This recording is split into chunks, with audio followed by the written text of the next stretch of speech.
I cannot believe it is already July. This summer is way too short.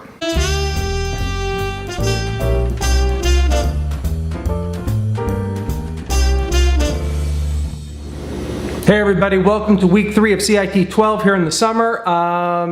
If you're watching this video on Monday, the class is 1/3 over. And if you're watching it on the Sunday of week 3, the class is half over. And yes, I know for some of you that's going to freak you out a bit, but you know, it probably should. And let's just start out with an apology. Week 2 has been terrible for me, really busy. A ton of email, not necessarily from students, although a lot from students, but just professional, campus stuff. Point being, I do apologize. It took me way too long to get back to some of you in week 2, but week 3 will be better. That being said, I am super proud that most people have been able to get through the practical exam / hands-on test for Word without any issues. So that's great.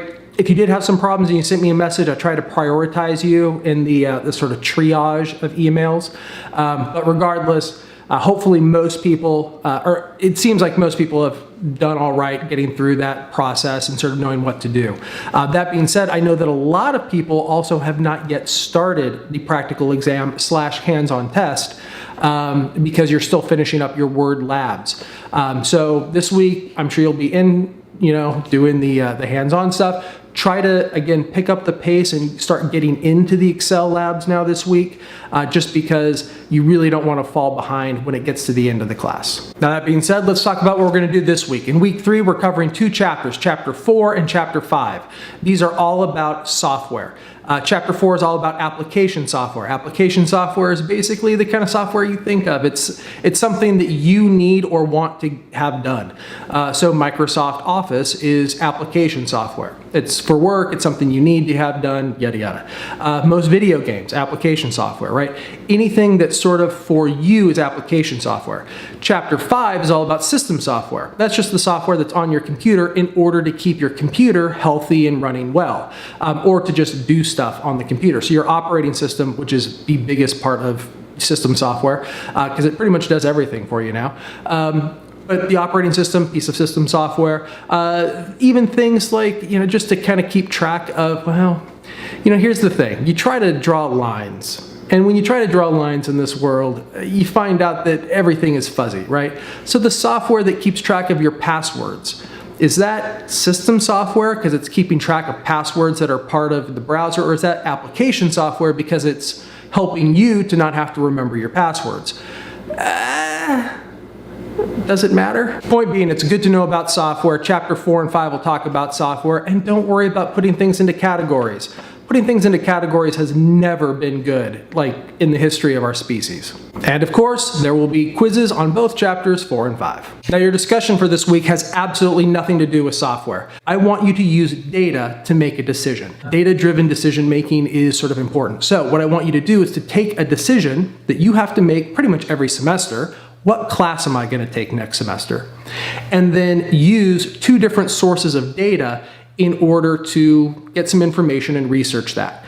The first is going to be an official source of information. Most people don't realize that the college actually keeps a lot of data about retention, student success, GPA in all of our classes. And so I have a separate video showing you how to use this discussion, but I'll show you how to find that information on our website through the institutional research page. And you can use the data dashboards in order to get really sort of fine-tooth information. Now, it won't give you information about individual instructors, but it will help you make those decisions of which should I take, anthropology or should I, take sociology? Because they both sort of fit in your same GE pattern. Should I take physics or should I take astronomy, right? That source of information could be really valuable to you, and you can rely that the information is truthful for the most part, right? Because we're a government institution, everything we do is public, and so there's a certain amount of, transparency that's going on there in that process. It's an official source of information.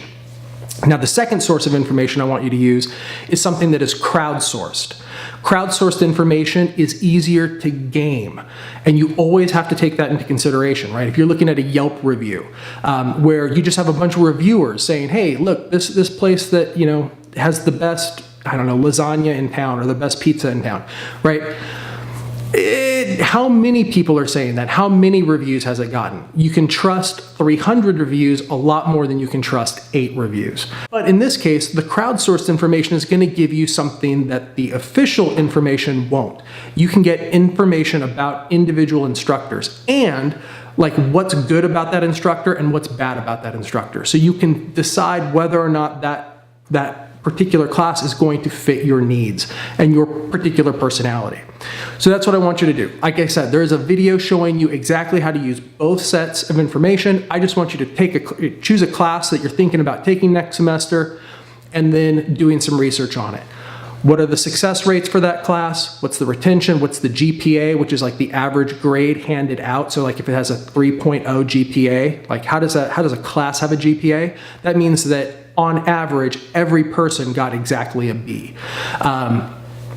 And then, take that same class and look up the instructor in ratemyprofessor.com and sort of get a different angle on your decision-making process so that you can hopefully make a really good decision. Our labs for this week are in Excel. So you have 3 Excel labs due this week.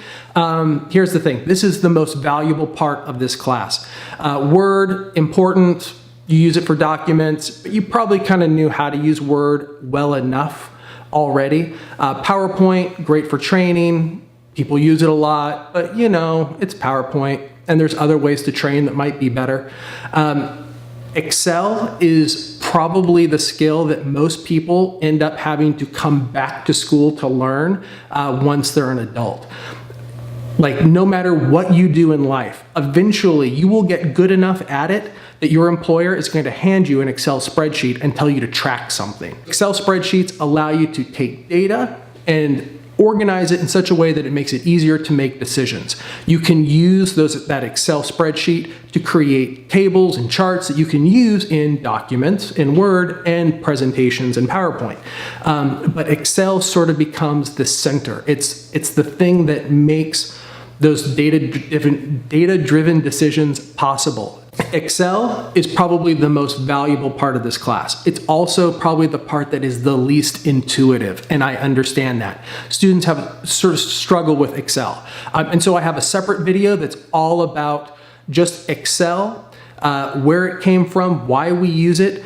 That video also discusses some of the concepts that you'll see in the labs that students have the biggest problems with. Things like absolute references versus relative references, creating formulas. And I would check out that video maybe before you start the labs. It could be helpful. Sometimes just having a context, just having that story in your head, that narrative of, hey, this is why it was created in the first place, can help you to understand how to use it better. Check out that video. It's an introduction to Excel, and then your 3 labs on Excel this week. And that is it. Hopefully you are having a great summer. Enjoy week 3, and yeah, I'll see you online.